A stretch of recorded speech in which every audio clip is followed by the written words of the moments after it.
मालशीरस तालुका के मार्कड़वाड़ी में आज ballot paper से voting होनी थी। हालांकि पुलिस ने निषेध अधिनियम के कारण यह मतदान रद्द कराया गया। इसके बाद विधायक उत्तम जानकर ने मतदान प्रक्रिया रद्द करने की फैसले की घोषणा की।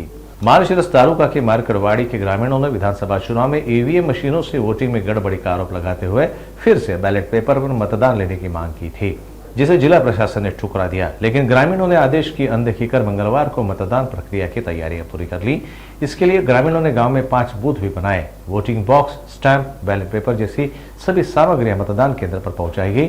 हालांकि पुलिस प्रशासन ने गांव में कर्फ्यू के दौरान मतदान होने पर मामला दर्ज करने की चेतावनी दी। पुलिस ने यह भी कहा कि इसके बाद जो भी होगा उसके लिए एनसीपी शरद पवार गुट के विधायक उत्तम जानकर पूरी तरह से जिम्मेदार होंगे। पुलिस अलर्ट के बाद मतदान प्रक्रिया रद्द कराई गई, लेकिन जानकर का कहना है कि यह अदालती लढाई जारी रखेंगे।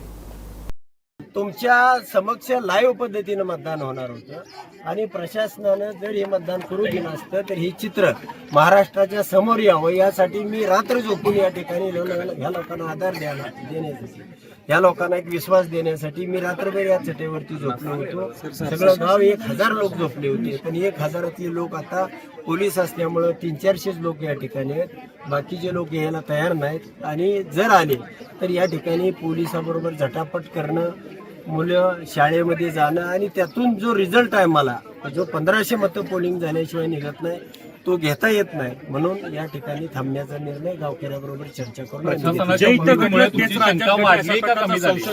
नक्कीच जे इथं घडलं तेच राज्यामध्ये घडलेलं आहे। आणि इथं सुद्धा एक मत बीजेपीला गेल्याशिवाय दुसरं मत ट्रान्सफर होत नव्हतं, त्यामुळे त्यांना 54,000 मतं पडली की 1,08,000 झाली।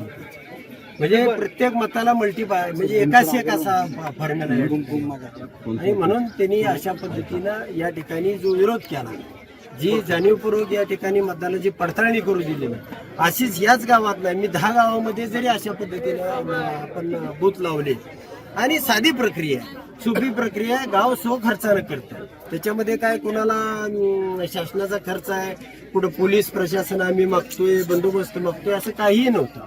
परंतु प्रशासनाने या ठिकाणी अडवणूक केलेली आहे। निश्चितपणानं न्याय हा कोणत्याही परिस्थितीत उत्तमराव जानकर न्याय मिळवल्याशिवाय राहणार।